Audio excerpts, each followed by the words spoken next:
Bersua kembali kita di podcast Pusat Pengembangan Standarisasi Kebijakan Agraria dan Tata Ruang Kementerian Agraria dan Tata Ruang Badan Pertanahan Nasional pada sore hari ini.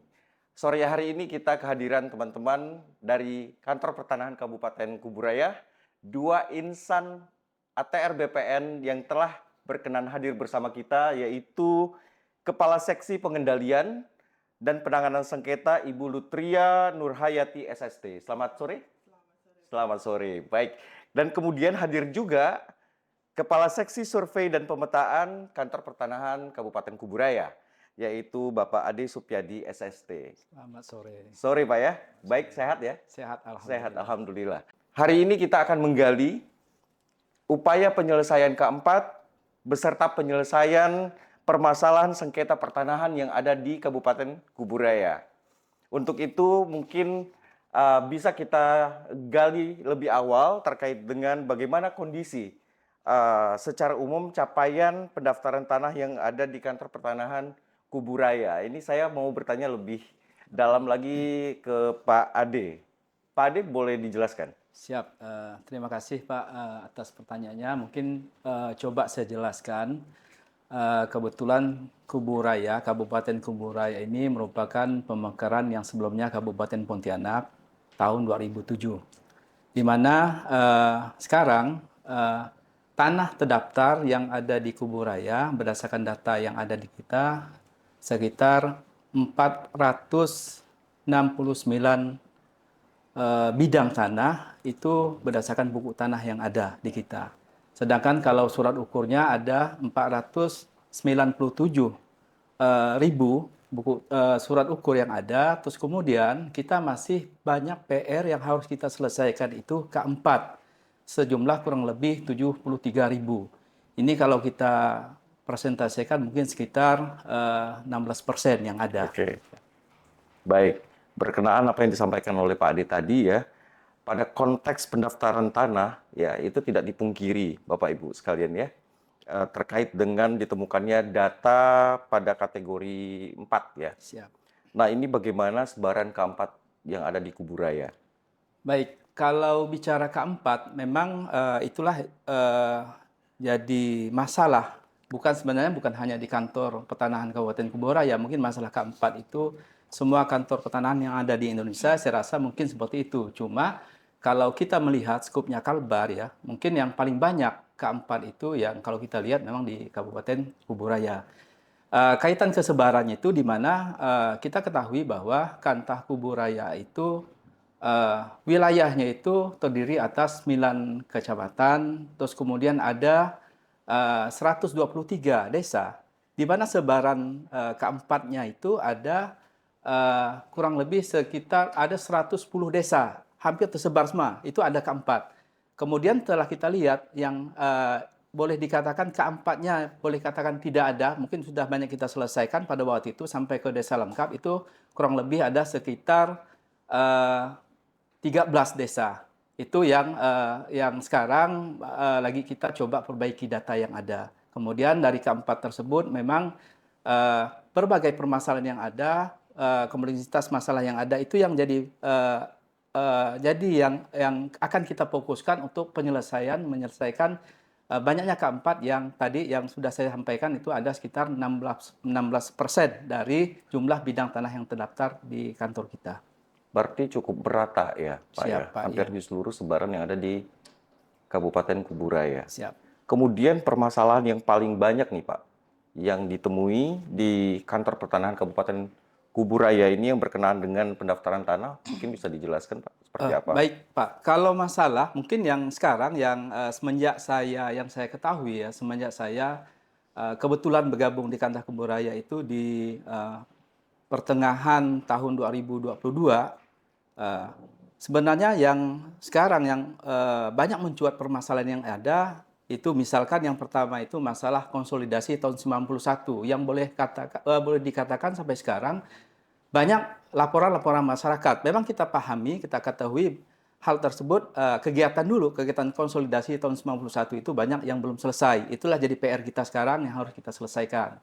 Nah, terus kemudian yang tentunya permasalahan yang boleh dikatakan Jadi momok khususnya kami di pengukuran itu masalah ketersediaan data teknis. Data teknis yang boleh dikatakan, karena ini kebetulan Kabupaten Pemekaran, boleh dikatakan data teknis yang sangat terbatas, yang kadang-kadang yang kita tidak ada petunjuk sama sekali terhadap bidang-bidang tanah terdaftar tersebut. Terus kemudian selanjutnya kaitan masalah tumpang tindih. Nah, ini yang boleh dikatakan jadi momok. Yang banyak coba kami uraikan benang kusutnya terhadap permasalahan banyaknya bidang tanah yang tumpang tindih.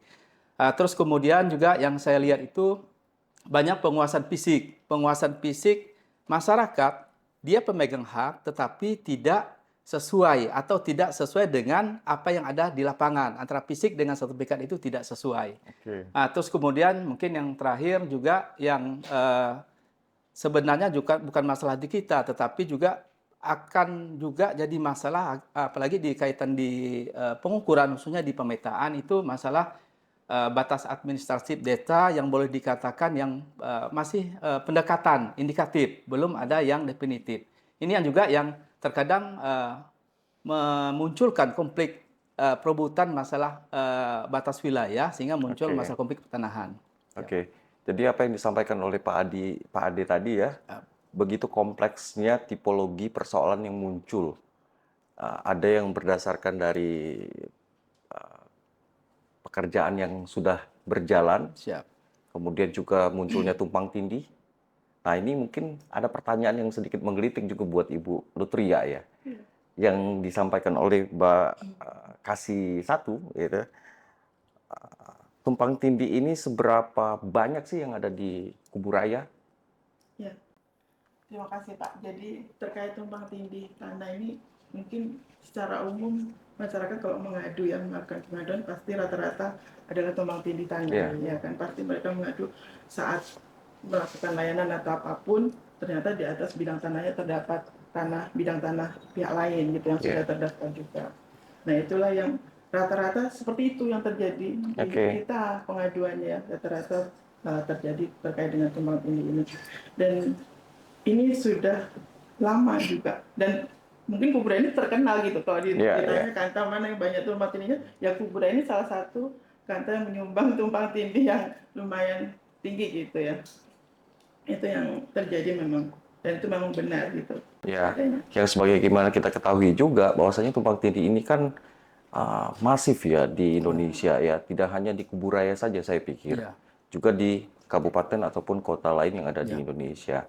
Nah, kira-kira dalam proses upaya penyelesaiannya seperti apa, Bu Lutria? Secara umum penyelesaian permasalahan sebenarnya tentunya ada dua ya. Yang pertama tentunya kita tahu bersama bahwa penyelesaian masalah melalui jalur litigasi. Litigasi, Bang. Litigasi. Iya, secara hukum ya. Secara hukum. Terus yang kedua adalah jalur non litigasi. Ya kan? Kalau litigasi kan upaya hukum melalui badan peradilan gitu ya. Betul. Kalau non litigasi ini upaya pendekatan misalnya melalui mediasi gitu ya. Secara persuasif, bagaimana caranya mengatasi persoalan begitu ya. Para pihak gitu ya.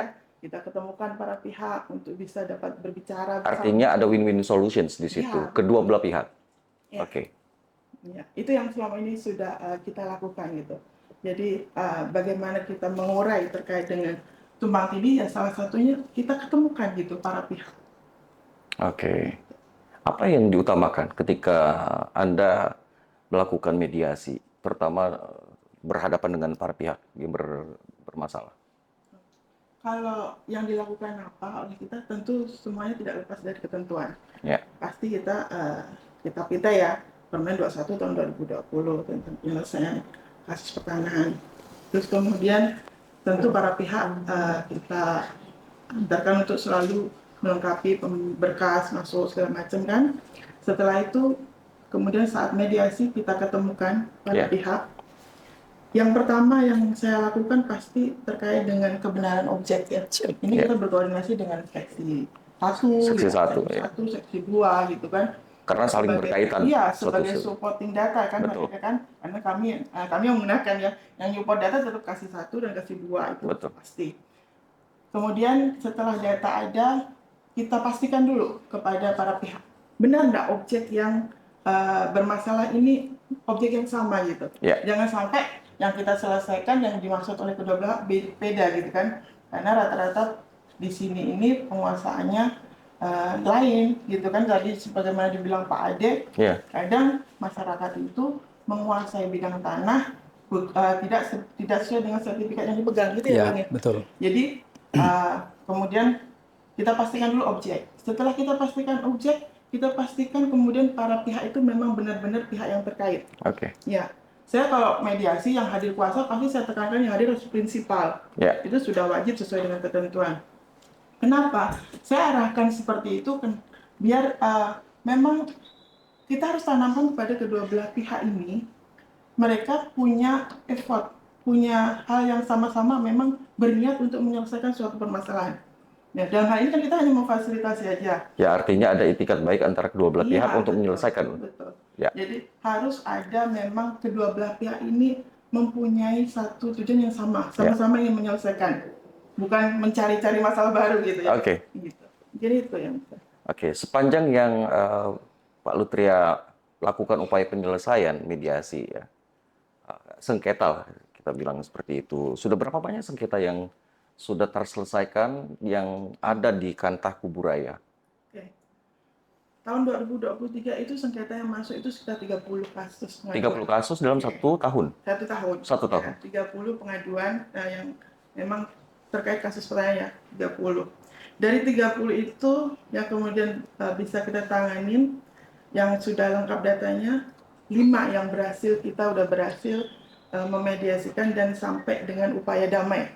Kita buat suatu akte perdamaian dan perdamaiannya dari sini. Artinya berhasil ya, di situ berhasil. ya. Oke, 5 kasus ya. Kepuasan sendiri lah betul, itu bagi betul. kita gitu kan. Karena menangani kasus itu ya seringkali kita berhadapan dengan masyarakat yang mengeluh, status kepemilikan tanah saya seperti apa, kok tidak jelas, ada tumpang tindih di atasnya, kemudian juga yaitu tadi ya, rasa kepuasan yang dialami ya. Dan dengan dinamikanya tentunya ya. Oke. Jadi bukan berarti orang datang itu dengan baik-baik saja. Ya. Kita pertama ada juga yang gebrak meja gitu kan ya.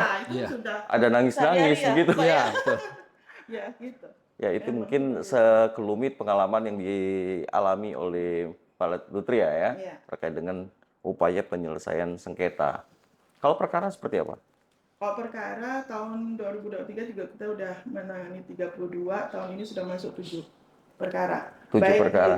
Perdata, TUN, PA juga ada. Oke. Ya, itu tersebar dari tahun lalu 30, tahun ini sudah masuk 7 perkara. Oke. Ya.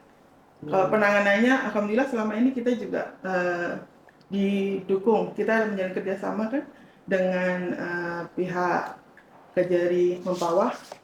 Jadi kita juga menggunakan jaksa pengacara negara untuk membantu kita dalam penanganan perkara. Artinya dengan adanya backup dari teman-teman kejaksaan dan kepolisian barangkali ya, ini juga mencapai firm ya, upaya penyelesaian oleh Kantah Pertanahan Kuburaya yang dipimpin oleh Pak Erwin ya. Pak Erwin Rahman. Pak Erwin Rahman. Ini luar biasa Pak Erwin Rahman ya. Iya. Kemudian saya beralih ke Pak Kasih Satu ini Pak Ade. Siap, Pak. Ada pertanyaan, sejauh mana sih kantor pertanahan Kabupaten Kuburaya ya ini mengupayakan penyelesaian terhadap kendala, kemudian juga salah satunya seperti penomoran ganda, baik itu GS, SU yang tidak ditemukan atau mungkin belum terentry ya di sistem KKP. Bisa dijelaskan Pak? Baik, Bapak. Dalam hal ini ya tentunya kami di seksi SP tentunya berusaha memaksimalkan menghimpun, menginventarisasi data-data teknis yang ada. Mungkin seperti surat-surat ukur lama, surat ukur, kemudian GU, gambar ukur, peta-peta pendaftaran. Itu yang pasti yang kami maksimalkan. Kami himpun datanya, terus kemudian juga ya untuk mewujudkan itu pastinya kami membentuk tim. Membentuk tim, ada tim validasi. Terkadang banyak masyarakat yang akan melakukan proses pelayanan di kita karena kebetulan banyak sertifikat lama yang tidak kita ketahui. Bahkan terkadang tidak ada data teknis sama sekali untuk memastikan letak bidang tanah tersebut. Akhirnya kadang tim validasi kita akan melakukan survei ke lapangan, mengambil titik, memastikan bahwa memang bidang tanah tersebut posisinya sesuai.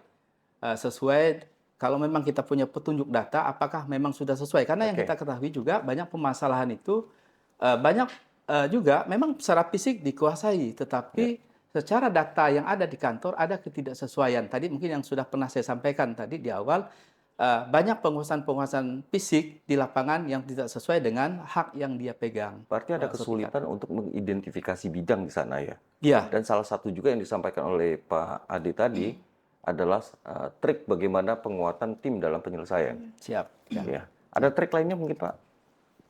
Tentunya dalam hal ini untuk memaksimalkan kaitan ke peningkatan kualitas data keempat ini, Ya.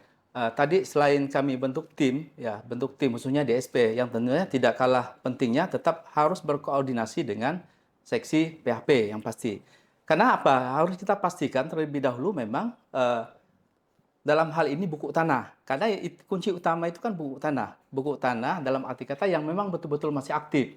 Buku tanah yang masih berlaku. Kadang-kadang kita banyak data-data yang seolah-olah jumlahnya banyak, tetapi sekali kita scanning ulang, akhirnya buku tanah tersebut banyak yang sudah misalkan berakhir, yang punya jangka waktu, atau mungkin yang sudah karena dia dipecah, kemudian tidak dimatikan induknya. Itu yang kadang-kadang yang jadi masalah. Terus kemudian juga upaya antar seksi juga yang telah kami lakukan, koordinasi, ya tentunya juga secara eksternal juga, ya pasti kami akan berkoordinasi dengan instansi lain. Dalam hal ini yang paling sering berhubungan itu dengan pihak desa.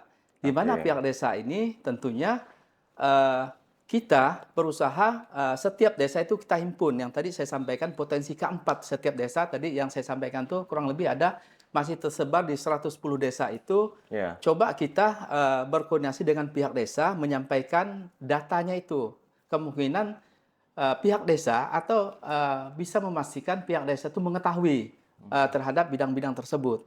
Terus kemudian upaya terakhir kita untuk memaksimalkan keempat itu ya tentunya dengan adanya aplikasi sekarang Pak ya, dengan aplikasi Sentuh Tanahku itu tentunya kita berusaha untuk mengasih pemahaman ke masyarakat. Apabila sudah mempunyai hak dalam bentuk sertifikat, ya tentunya kalau memang belum terdaftar atau belum terpetakan, belum tervalidasi, dengan aplikasi tersebut mungkin bisa dimasukkan di dalam aplikasi tersebut, nanti kita cross check di kantor apakah memang apa yang disampaikan atau dimasukkan titik koordinat di dalam aplikasi tersebut sudah sesuai apa belum. Itu salah satu juga upaya kita dengan sosialisasi di Sentuh Tanahku untuk meningkatkan kualitas data yang tadi boleh dikatakan keempat yang dengan jumlah yang boleh dikatakan 73.000 sekian. Karena yang saya ketahui waktu pertama saya masuk di Kantah Kuboraya di pertengahan tahun 2022 itu keempat itu masih sejumlah kurang lebih 100.000 Pak. Jadi mungkin ada penurunan sekitar 27.000 dalam ya hampir tren waktu sekitar hampir 2 tahun lah. Itu aja Pak. Oke. Saya tarik ada satu benang merah yang disampaikan oleh Pak Ade ya. Ada komunikasi efektif yang dilakukan baik secara internal penguatan tim. Ya. Karena kenapa? Antara seksi 1, 2, dan 5 itu berkenaan satu dengan yang lainnya.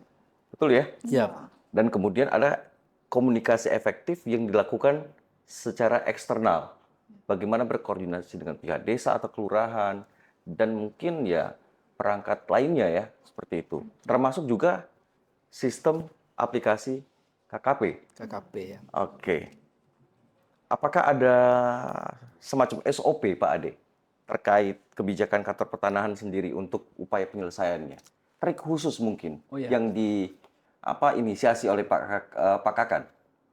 Baik, sebenarnya kalau kaitan SOP ya untuk penanganan keempat, mungkin sampai sekarang kami belum ada trik khusus ya. Dalam arti kata begini, kami tetap mengacu sesuai dengan ketentuan yang ada. Karena di penanganan keempat ini mulai dari inventarisasi terhadap bidang tanah terdaftar, yang tadi saya sampaikan jumlah buku tanah kita pastikan ada berapa yang memang betul-betul masih aktif. Terus kemudian kita tindak lanjuti kalau memang tadi didukung dengan data teknis yang ada, pekerjaan studio. Pekerjaan studio itu pekerjaan di kantor, kita tidak perlu ke lapangan, ada yang bisa kita petakan. Terus kemudian tindak lanjut kalau memang tidak bisa juga kita lakukan di studio, memang harus turun ke lapangan untuk mengidentifikasi lebih langsung. Oke. Itu yang kita laksanakan sekarang. Itu ya sesuai dengan mungkin ketentuan yang sudah diarahkan dari pusat.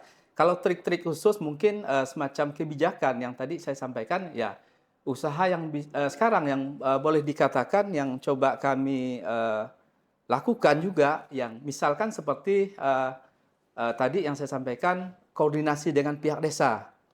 Bahkan juga ada beberapa case ya yang saya ketahui juga, karena kebetulan juga banyak produk-produk lama dalam hal ini kegiatan proyek zaman dulu. Misalkan yang Ya. pengalaman terakhir kita ada kegiatan dulu, ada kegiatan sertifikasi ESDP namanya, itu Ya. yang kelapa hibrida.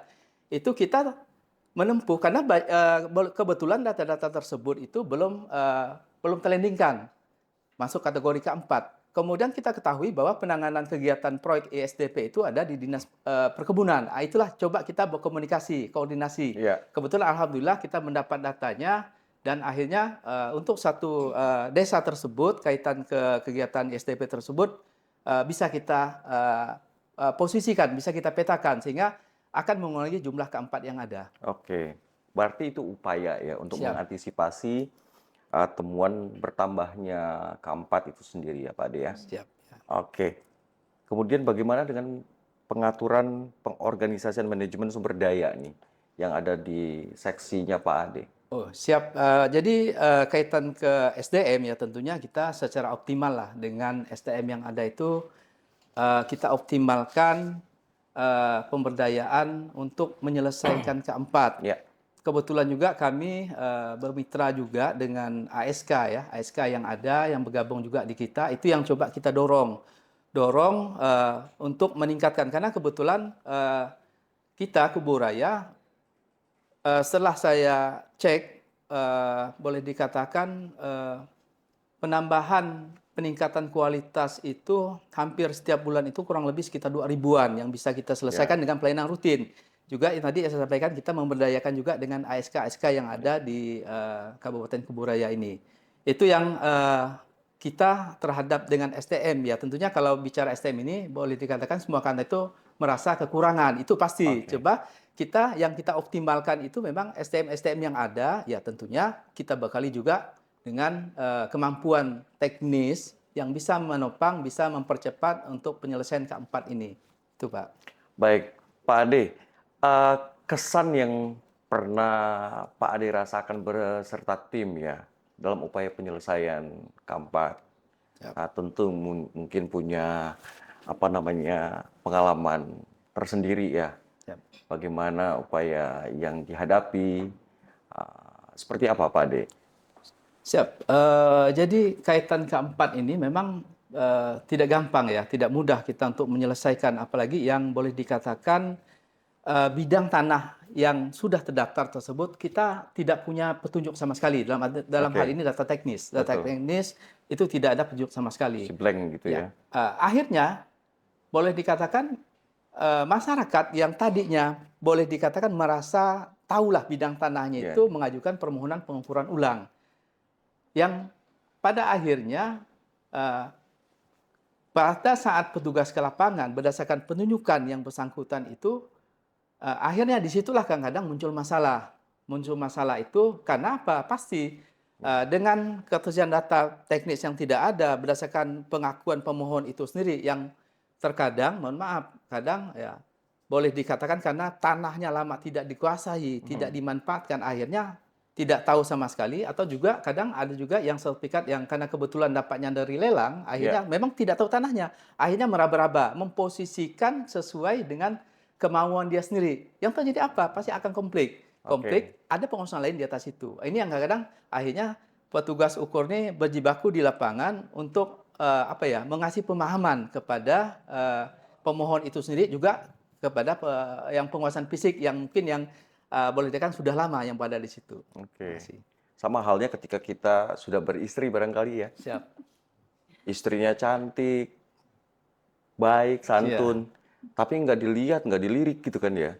Nggak cukup dengan surat atau akta nikah saja, tapi ya dipupuk dengan baiklah keluarga ini. Seperti itu ya, Siap, Pak ya. ya. Ketika misalnya tidak dipupuk apa namanya rasa cinta terhadap keluarga, terutama istri, disamber orang, Pak.